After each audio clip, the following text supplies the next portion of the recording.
또 다른 두 행악자도 사형을 받게 되어 예수와 함께 끌려가니라. 해골이라 하는 곳에 이르러 거기서 예수를 십자가에 못 박고 두 행악자도 그렇게 하니 하나는 우편에 하나는 좌편에 있더라. 이에 예수께서 이르시되 아버지 저들을 사하여 주옵소서. 자기들이 하는 것을 알지 못함이니이다 하시더라. 그들이 그의 옷을 나눠 제비 뽑을새 백성은 서서 구경하는데 관리들은 비웃어 이르되 저가 남을 구원하였으니 만일 하나님이 택하신 자 그리스도이면 자신도 구원할지어다 하고 군인들도 조롱하면서 나와 신 포도주를 주며 이르되 내가 만일 유대인의 왕이면 내가 너를 구원하라 하더라. 그의 위에 이는 유대인의 왕이라 쓴 패가 있더라. 달린 행악자 중 하나는 비방하여 이르되 내가 그리스도가 아니냐 너와 우리를 구원하라 하되 하나는 그 사람을 꾸짖어 이르되 내가 동일한 정죄를 받고서도 하나님을 두려워하지 아니하느냐 우리는 우리가 행한 일에 상당한 보응을 받는 것이니 이에 당연하거니와 이 사람이 행한 것은 옳지 않은 것이 없느니라 하고 이르되 예수여 당신의 나라에 임하실 때에 나를 기억하소서 하니 예수께서 이르시되 내가 진실로 내게 이르노니 오늘 내가 나와 함께 낙원에 있으리라 하시니라. 아멘. 오늘 하루의 삶 속에 우리는 감사의 이유와 그 근거를 찾을 수 있을까요? 우리는 매번 우리의 삶 속에 일어나는 하나님의 은혜와 사랑을 알아채고 구분할 수 있을까요? 우리나라 아주 유명한 뇌과학자 박문호 박사가 있는데요. 현대의 우리는 인간의 뇌가 이해를 바탕으로 어떤 사실들을 알아간다고 지나치게 치우쳐서 생각한다고 말하고 있습니다. 오히려 인간은 반복적으로 접하는 그런 습관을 통해서 그러면서 암기하면서 그 익숙함 속에서 점점 이해에 도달하게 되는 것이 훨씬 인간의 뇌에 효율적이다. 이렇게 말하고 있습니다. 즉 이해는 대부분 익숙해지는 훈련을 통해서 도달하게 되는 경우들이 훨씬 많고 효율적이라는 것입니다. 사실 우리의 신앙생활도 모든 것을 이해하고 믿고자 한다면 우리의 믿음은 턱없이 부족하여 주님을 그리스도로 고백할 수 없을 것입니다. 때로는 우리의 신앙의 이해도 믿음을 통해 이해에 도달한다고 할 수 있는 것입니다. 먼저 믿고 믿음을 생활하면서 믿는 생활을 이어가면서 결국 믿음에 대한 이해가 확장되어 간다는 것입니다. 그래서 우리는 모든 것을 이해하기 때문에 믿는 것이 아니라 믿음을 통하여 하나님을 알아가고 있는 것입니다. 그리스도를 알아가고 있는 것이지요. 우리는 일평생 죽음의 문턱 앞에 이를 때까지 우리는 알아간다 하여도 다 알 수 없습니다. 그래서 우리는 여기에서 희미하게 주님을 본다라고 성경에는 기록하고 있습니다. 우리는 주님을 희미하게 여기서는 보지만 주님 앞에 나중에 가서는 아주 환하게 밝히 보게 될 것이라고 성경은 우리에게 알려주고 있습니다.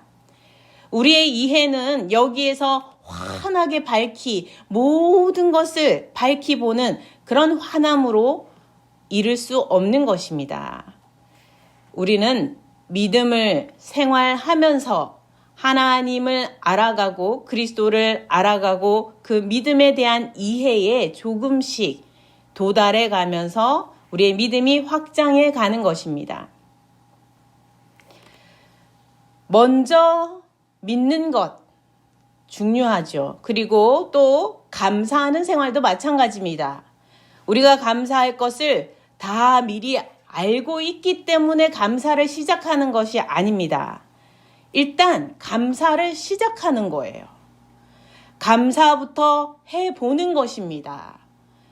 내가 감사할 것이 있는지 다 이미 파악을 하고 있기 때문에 감사를 하기 시작하는 것이 아니라는 거예요.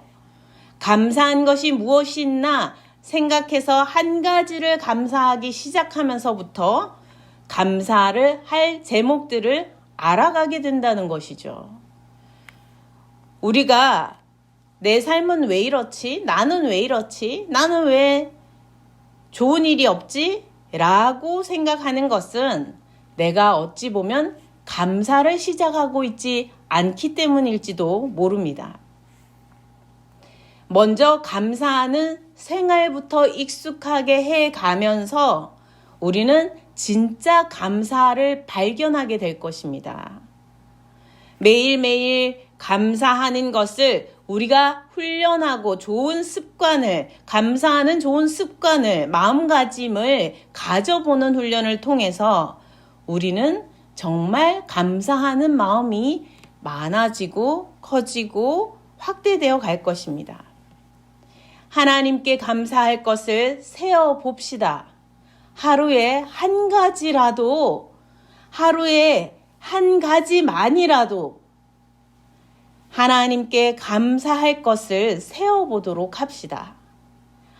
주님을 맞이하던 마르다에게 주님께서 나를 위해 한 가지만 해도 괜찮다 라고 말씀하신 그 말씀처럼 우리도 주님께 감사하는 그 감사의 제목을 한 가지만이라도 매일 찾아봅시다.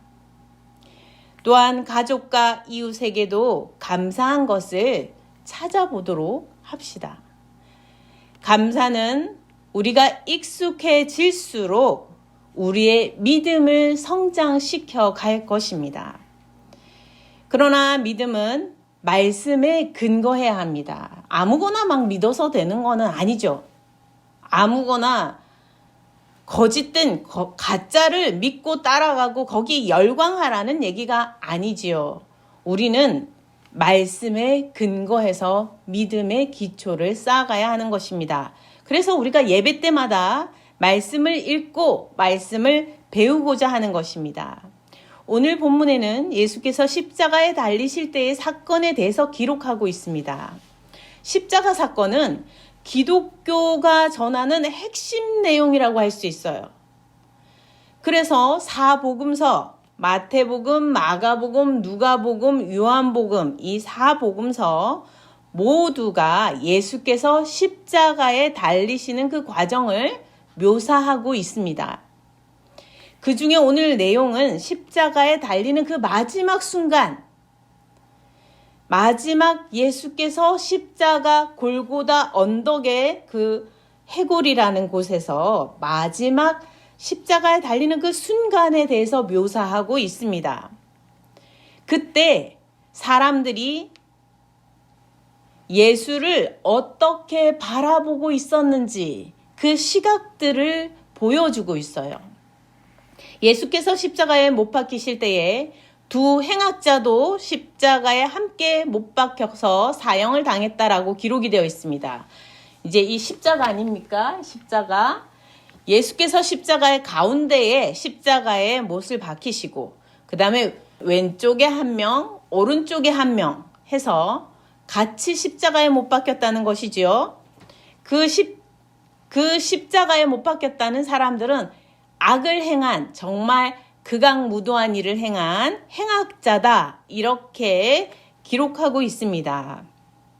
마태 마가복음에서는요, 이 두 사람을 강도라고 표현했어요. 사람들을 이렇게 막 칼로 위협하면서 죽이고 뭐 그러면서 빼앗는, 그죠? 남의 것을 빼앗기 위해서 사람의 생명을 위협한 그런, 실제로 죽였을 수도 있고요. 그렇게 한 강도라고 표현을 하고 있는데요. 누가복음에서는 행악자 이렇게 기록하고 있습니다. 누가복음은 두 사람의 구체적인 제목을 기록하지는 않았지만, 그것은 가려놓았지만 그들을 악을 행한 그 대표자, 벌을 받을 대표자로서 행악자다 이렇게 기록하고 있습니다. 재판의 결과로서 예수의 십자가 처형 또한 이 마치 두 행악자가 십자가 처형을 마땅히 받아야 할 이 행악자가 받는 벌에 예수도 함께 처형을 당한 것으로 그렇게 기록함으로써 예수가 재판의 결과로 볼 때 처형을 받을 만한 그런 행악자에 대한 처단을 받는 시각을, 당시의 사람들의 시각을 보여주고 있다고 하겠습니다. 이것이 당시 법 집행자들의 결론이었고, 그로 인해 백성들과 관리들과 군인들의 시각은 자연스럽게 그것을 따르는 시각을 가졌다는 것입니다. 그래서 예수를 조롱하고 비웃고 하는 내용들이 여기 성경에 보면 나오거든요. 결국 재판장의 역할은 한 사람을 어떤 시각으로 바라보는 것이 옳은 일인가, 그것을 땅땅 선언해주는 역할이라고 할 수 있습니다. 따라서 재판장의 판결은 사람들의 시각을 이끌고 있는 사람이에요. 시대를 그래서 이끌고 가는 과정이 되는 것입니다. 너무도 중요한 자리에 있는 사람이죠. 우리가 사도신경을 고백할 때마다 늘 이렇게 고백하지요. 본디오 빌라도에게 고난을 받으사 십자가에 못 박히시고 라고 우리가 고백합니다. 아무런 죄가 없으신 그리스도께서, 예수께서 행악자라는 판결을 받도록 그 판결을 내린 빌라도, 본디오 빌라도, 그 본디오 빌라도의 죄목에 대해서 사도신경에서 고백하고 있는 거예요. 예수가 십자가에 달릴만 하다, 그렇게 보아야 한다 라고 지금 본디오 빌라도가 그 당시에 판결을 내렸다는 것이죠. 사람들 앞에서. 그렇게 판결을 내림으로써 사람들은 다 그 판결을 따라 생각하기 시작합니다. 그렇지, 예수는 십자가에 못 박혀 죽어야 할 사람이지 라고 사람들을 다 생각하게 만들었다는 거예요. 그 생각을 이끈 주범이었다는 것이죠. 그렇기 때문에 예수를 당시의 사람들에게 어떻게 바라보도록 그 시각을 결정하는 역할을 했던 그 본디오 빌라도는 그 책임을 벗을 수는 없는 것입니다. 죄 없는 사람을 행악자로 선고하는 이러한 죄악은 빌라도의 사건에서만 일어나는 것은 아닙니다. 오늘날도 세계 곳곳에 재판장에서 그 법원에서 판결이 이루어지는 그 순간에 죄인은 무죄로, 또한 죄 없는 무죄인 사람은 죄인으로 둔갑되는 일들이 일어나고 있다는 것입니다. 아직도 여전히 이러한 일들이 벌어지고 있는 것입니다. 이것이 우리 인간의 죄인 거예요. 우리의 시대도 이 죄악 가운데 여전히 걸어가고 있습니다. 재판장은 시대 속에 올바른 시각을 정해주는 사람이 되어야 하는데, 그것을 선언해주는 사람이 되어야 하는데, 자신의 이익을 위해서 저울을 기울여서 적용을 하고 거짓된 시각을 옳다 선언하는 그러한 경우들이 역사 속에서 너무도 많았고 지금도 일어나고 있다는 것입니다. 기독교는 이에 대한 문제 제기를 하는 종교라고 할 수 있어요. 이러한 구분 판결이야말로 인간의 죄악인 것을 선언하는 것이 기독교입니다. 그러나 또한 예수께서는 그 죄의 판결, 인간의 판결을 통하여 오히려 자신이 십자가에 죽게 되셨으나 오히려 사람들의 죄를 용서하시는 것을 보여주고 있습니다. 그것이 십자가의 사건이에요. 예수께 유대인의 왕이라는 죄패를 붙였다, 이렇게 기록하고 있습니다. 사람들은 이 죄패에 근거하여 생각하기 시작하지요. 네가 유대인의 왕이면 너를 구원해야지. 지금 이게 죄목이라는 거예요. 진짜 예수께서 유대인의 왕인 것을 인정해서 붙여놓은 게 아니라 이게 죄목이라는 거예요. 네가 유대인의 왕이면 너를 구원해야지. 네가 얼른 내려와봐. 이렇게 비방을 했다는 것입니다. 비웃었다는 거예요. 조롱했다는 거예요. 내가 사람들을 구원하는 그리스도라며, 내가 만일 하나님이 택하신 그리스도라면 너부터 구원해봐. 그래야 말이 되지 않아? 자기도 구원하지 못하면서 어떻게 다른 사람을 구원한다는 거지? 관리들도 군인들도 예수를 조롱하고 비웃었으며 백성들은 그저 구경할 뿐이었습니다. 누구도 예수를 그리스도로 바라보려고 하고 주장하려는 이들은 보이지 않았습니다. 이러한 때에도 예수께서는 사람들을 위해 기도하고 계셨지요. 오늘 본문에 보니까 예수의 기도가 나옵니다. 거기에 보니까 예수께서 이렇게 기도하십니다. 하나님 아버지, 저들의 죄를 사하여 주옵소서. 저들이 무엇을 하고 있는지조차 알지 못합니다. 예수께서는 사람들의 죄를 용서하시고자 하셨습니다. 아니, 용서하시고자 하셨기 때문에 십자가에 달린 것입니다. 용서하시고자 하셨기 때문에 이 땅에 오신 것이죠. 그것을 위해 주님은 십자가에 달리시기까지 자신을 온 세상에 내어주고 계신 것이었습니다. 이것이 예수께서 그리스도이신 증거인 것입니다. 예수께서 자신을 다 내어주어 세상 죄를 사하여 주신 이 과정이 예수께서 그리스도이심의 증거인 것입니다. 그때 두 행악자의 시선이 기록되는데요.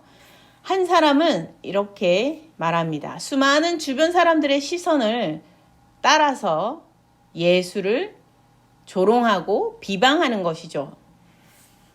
지금 누가 누구를 비방할 지금 그런 처지가 아니잖아요. 본인이 정말 죄를 너무나 큰 죄를 범해서 지금 십자가에 본인이 달렸는데 아무런 죄 없이 세상 죄를 지고 가시면서 그 죄를 담당하고 계시는 예수를 지금 조롱하고 비방했다는 겁니다.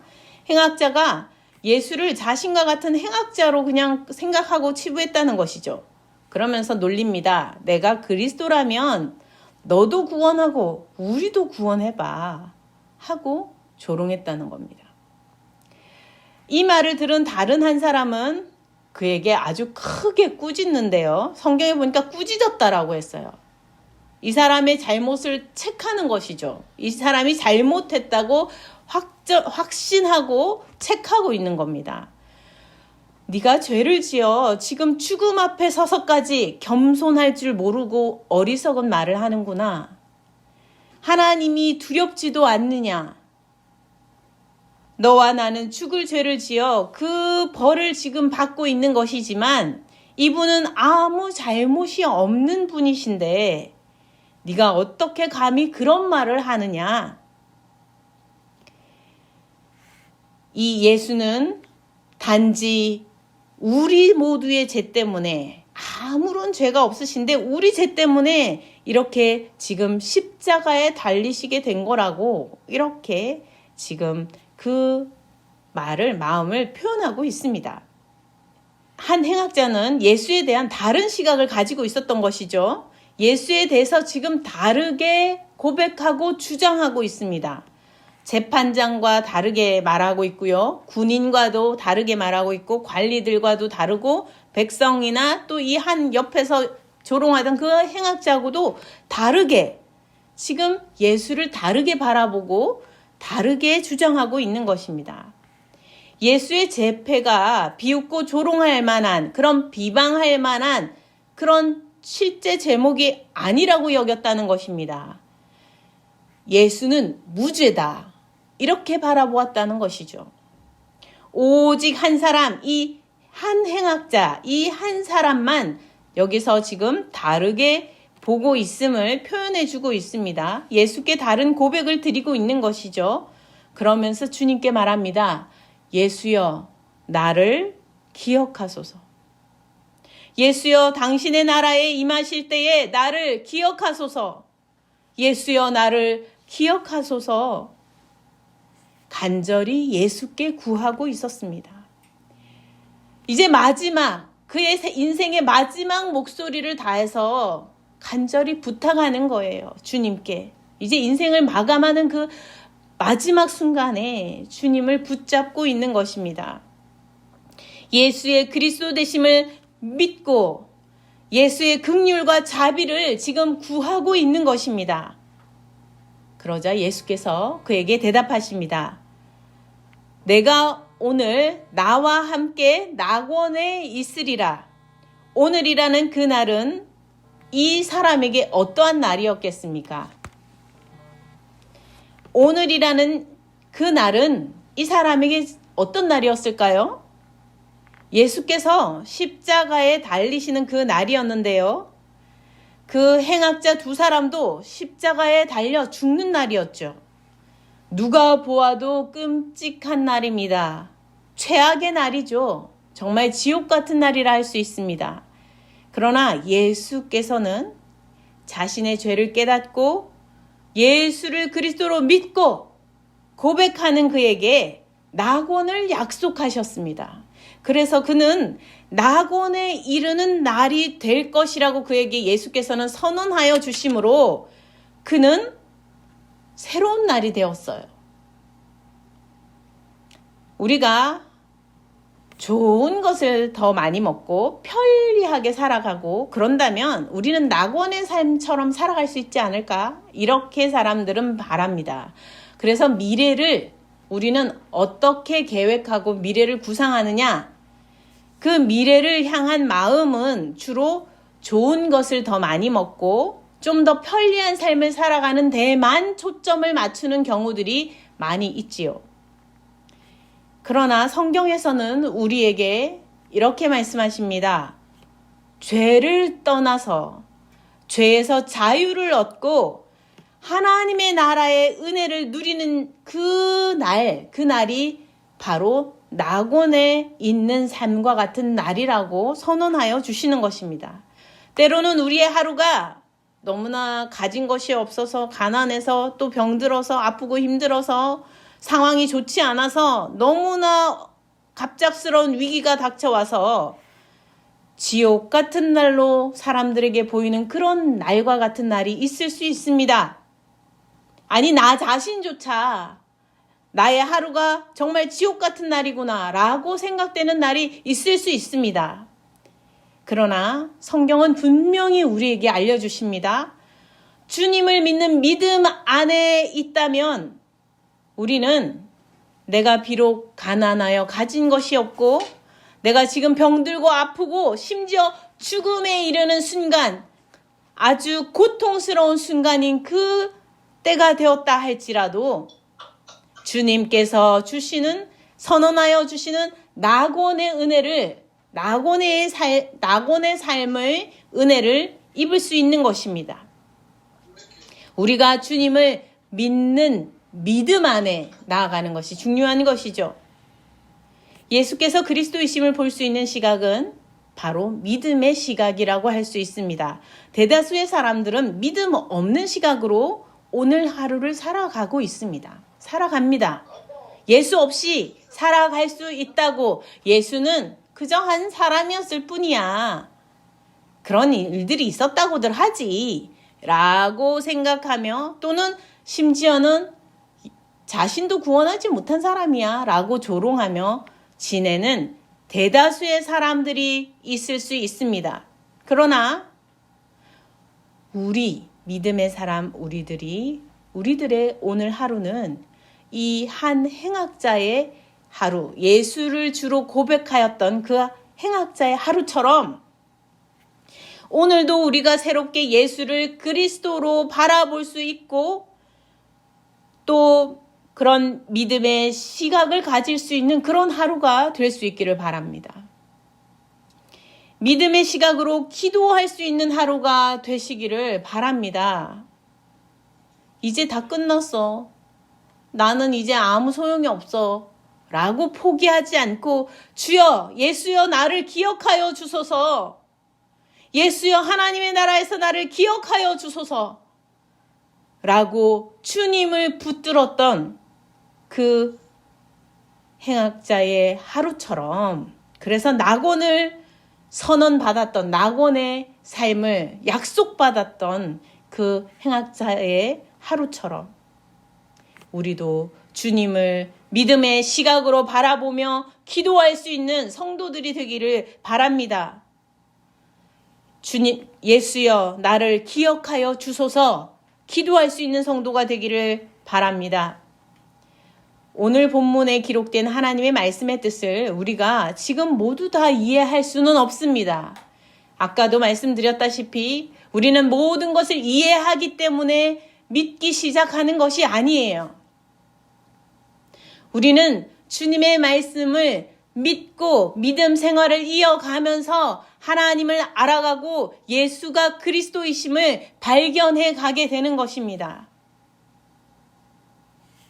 우리가 오늘 이 본문 말씀을 다 완벽하게 이해하지 못한다 하여도 우리도 이 한 행악자처럼 조금씩 믿음으로 나아가 봅시다.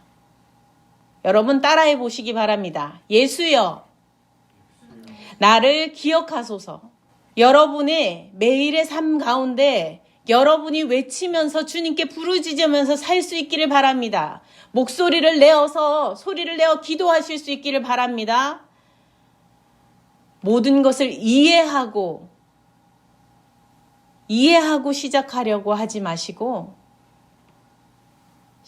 믿음의 생활을 시작해서 나아가면서 신앙을 배워갈 수 있기를 바랍니다.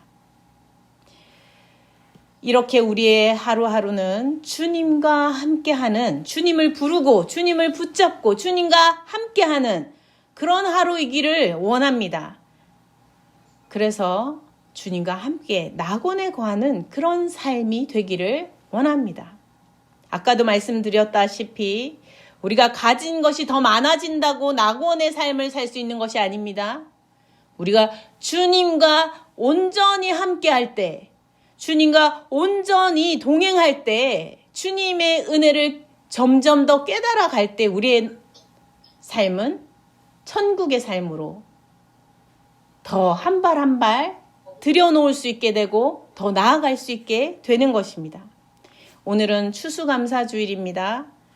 우리 가정에 한 해의 소산이 내가 바라던 것보다 좀 적고 부족하게 느껴진다 하더라도, 그래서 내가 우리 집에 가진 것이 더 많았으면 하는 생각에 비해서는 없어 보인다 할지라도 주님과 함께 지나온 하루하루, 2022년 지나온 하루하루들을 기억하실 수 있기를 바랍니다. 그래서 우리가 그 날들을 기억하고 감사하는 날로 오늘 삼을 수 있기를 바랍니다. 우리에게 천국 생활은 많은 것을 가졌었기 때문이 아니라 우리 주님이 우리와 함께 해주셨기 때문에 우리가 천국의 삶으로 그 은혜 가운데 살아갈 수 있었던 것입니다. 긴 코로나 시기도 우리는 무사히 지나왔습니다. 얼마나 감사합니까? 그죠? 오늘도 우리에게 하나님께서는 생명을 주시고 계십니다. 생명을 주시고 기회를 주시고 계세요. 그리고 앞으로의 날들을 또한 하나님께서 우리에게 주실 것입니다. 그것을 기억하며 주님을 바라보고 하나님을 바라보며 우리가 감사하며 나아가 봅시다. 예수여, 나를 기억하여 주소서. 함께 기도하도록 하겠습니다. 기도하겠습니다. 주님, 우리가 하나님을 거스르고 예수를 행악자로 몰아 예수를 죽을 수밖에 없는 자인 것처럼 판결하는 죄악을 범하였습니다. 아직도 세상은 그러한 죄악으로 돌아가고 있는 부분이 있습니다. 많습니다. 주님, 우리가 이 세상의 목소리를 따르지 않게 하여 주시옵소서. 모두가 예수를 조롱하고 비웃으며 비방하더라도 우리는 우리 스스로의 과오를 깨닫게 하시고 주님께 용서와 자비를 구하는 믿음의 사람이 되게 하옵소서. 재판관들이 굽게 판결하던 삶에서 주님 돌이킬 수 있게 인도하여 주시고 이 시대의 올바른 시각이 어떠한 것인지 바르게 선언하는 자들이 될 수 있도록 주여 도와주시옵소서. 주님, 우리의 하루가 모든 것을 잃게 되는 날이 될지라도, 아프고 어려운, 힘든, 견디기 어려운 날이 될지라도 예수 그리스도와 함께하는 날이 되게 하여 주셔서 하나님의 구원의 은혜를 경험하게 하시고 천국의 삶을 선사받는 그런 믿음의 성도들이 다 되게 하여 주시옵소서. 2022년 한 해에 우리가 하나님께로부터 받은 것이 너무나 많음에도 우리는 늘 얻은 것이 적다 하며 불평하였습니다. 우리의 빈손을 가리키며 더 채워달라 욕심을 부렸습니다. 주님, 저희들이 거기 우리 손에 많이 쥐는 그 순간의 마음이 우리의 낙원이 아니라 주님과 함께 있는, 주님과 진정 동행하는 삶이 참 천국의 삶인 것을 우리가 깨닫고 믿고 나아가게 하여 주시옵소서. 오늘도 우리가 십자가에 달려 마지막 그 순간 주님을 붙잡으며 주여, 예수여 예수여 나를 기억하소서 간구하였던 그 행악자처럼 우리도 예수여 우리를 기억하여 주옵소서 기도하는 주의 성도들이 되게 하여 주시옵소서. 주님을 붙들고 나아가는, 마지막 순간까지 포기하지 않고 주님을 붙들고 나아가는 주의 종들이 다 되게 하여 주시옵소서. 모든 것 감사드렸고 우리 주 예수 그리스도 이름으로 기도드립니다. 아멘.